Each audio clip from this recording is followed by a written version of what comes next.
Welcome to Sideline View this week. Mike Bialka, sports editor of the Brainerd Dispatch. Jeremy, sports writer.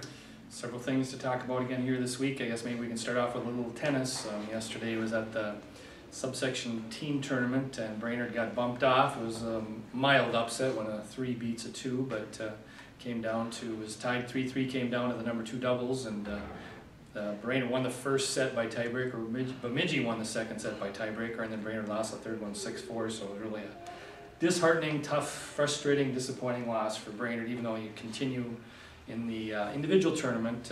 Now they're done for the team end of it, so that kind of takes care of it. Today you're going over to cover softball. Brainerd opens up, and they got the number 1 seed in the section, so they open up against the winner of its Tech and Sauk Rapids, I want to say. I'm not sure who the other team was there. I know Tech is one of them, but how are we looking at that one?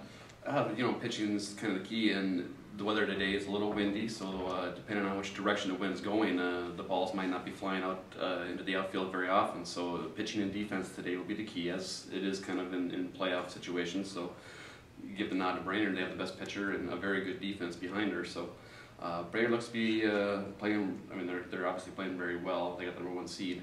The big surprise all season has been their offense, though. They can score some runs, kind of help out their pitcher Nikki Anderson, I don't see any major upset there with Brainerd. They've been to state the last 2 years, so they know what it takes to get through the section playoffs. Right. Warrior baseball, I know, ended their regular season Tuesday night. Got beat by Alexandria. I think it was 9-7. Ended the regular season on a 3-game losing streak, which I don't know when the last time that's happened, if it ever has happened. And they're most likely going to have to hit the road for the first time on Monday, and it's got to be at least 10-12 years before since they've had an opening round playoff game on the road. So not the most ideal situation for them this year. I mean, they'll have to play a play-in game, and it's single elimination until you get down to the Final Four. So they got to win the first one to get a second one, and if they win them both, then they got to go down, and I think it's in St. Cloud on the first weekend in June. So they ended it in a tough year, and they gave themselves kind of a tough road to hoe here. So we'll see how that turns out. I guess talk about some golf here. I mean, my goodness, we've been having some great performances. Staples, Motley, Pequot Lakes.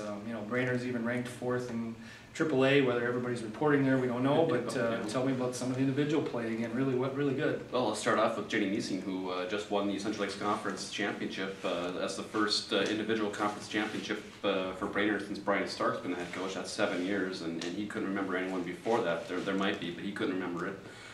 She just played phenomenal. The final round was at Madden's Pine Beach East course, and she shot well there. She knew she had the lead, so the pressure was on, and she handled it well, and she got it done, and it was a goal of hers to win that conference championship, and she did it, so congrats to her. Sticking with the girls' side, Emily Israelson continues to be rack up top 5 finishes. She was 3rd yesterday at the Detroit Lakes Invite, and Detroit Lakes is phenomenal, and Minnewaska was there, and they've been very good for a long time. So to get 3rd there, she just kind of proves how good she is. The Pequot Lakes girls, they continue to be well. They should be the favorite to win their section. They have 6 good players, and that's kind of what you need come section time. So they'll be fine. Flipping over to the boys' side, Nick Forsberg, Michael Strain continue to shoot low. They even got a little help from one of the Hagginson twins who got a medalist at Wadena over the weekend, so congrats to him on I believe that's his first medalist for varsity, so congrats to him. But they have 6 guys that can go 70 or lower, or 70, so they'll be a favorite to return to state. Otherwise, James Cragen from Crosby's been playing well. We'll see how he does. I believe their first round of sections is Thursday up at Bowavic. He's been playing pretty well. Then Brainerd boys, like you said, they're ranked 4th in Class 3A. It's just going to come down to, can they get 4 guys to shoot low in both days of that section tournament. It hasn't happened yet, but this team definitely has potential to do that with some good top-level players. Definitely bolstered by Michael Foley's move back. I mean, that's made them a good top 4 scorers there. Lots of track and field going on this week. Again, Brainerd is in the Central Lakes Conference Championship.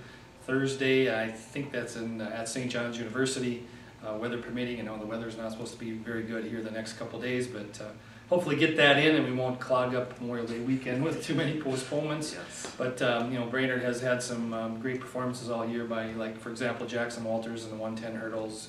I know Sydney Mock is coming back now in the shot put and the discus, and she was a state runner-up in the shot put last year, so that's got to help the girls' side. And so all kinds of subsection and section track coming up here in the next couple days, and not sure what else on the docket today. A big upset yesterday though. Staples Monley, fourth seed in the sections at 6-2A. Softball. Yep, softball team upset undefeated Pequot Lakes top seeded team.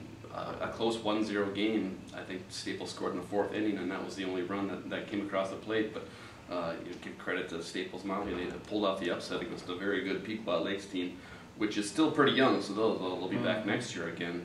But it's sad to see a team lose their first game in that section semifinal when they had aspirations of state. So too bad for Pequot, but congrats to Staples Monley in the same vein. As much as we rail on high seeds, you know, that there's too many teams in playoffs at whatever level it is for whatever sport. I mean, it never fails. Somebody bumps off an 8, bumps off a 1, or in this case a 4 bumps off a 1, who also happened to be undefeated. I think Pequot was ranked 8th in 2A, if I'm not mistaken. So that was a very huge upset for Staples, and who knows, I'm not sure how good Otter Trail Central is, but that's where they play for the subsection championship, so they might have a good shot there. So Absolutely. And anything else? I think otherwise we'll wrap up this week. So hopefully we'll see you next week. Thank you.